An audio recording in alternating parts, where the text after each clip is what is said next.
Sumainyo ang Panginoon. Ang mabuting balita ng Panginoon ayon kay San Mateo.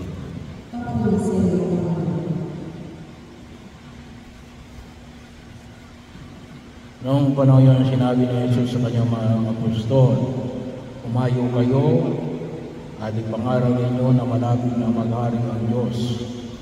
Pagalingin ninyo ang mga may sakit at buhayin ang mga patay. Pagalingin ninyo ang mga ketongin at palayasin ang mga demonyo. Yamang tumanggap kayo ng walang bayad, magbigay naman kayo ng walang bayad. Huwag kayong magdala ng salapi, maging ginto, pilak o tanso sa inyong mga lungkutan. Huwag rin kayong magdala ng supot sa inyong paglalakbay, nigiisan, pampalit na panyapak, o tungkol sabagat ang manggagawa ay may karapatan sa kanyang ikabubuhay.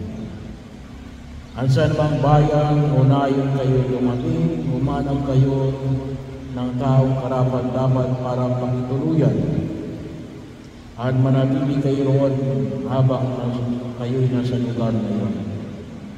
Pagpasok ninyo sa bahay, sabihin ninyo, maghari nawa ang kapayapaan sa bahay nito.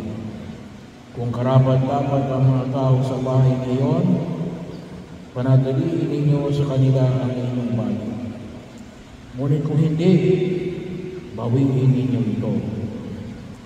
At kung ayaw kayong tanggapin o pakinggan sa isang tahanan o bayan, umalis kayo roon at ipagpag ang alikabok sa inyong mga paa.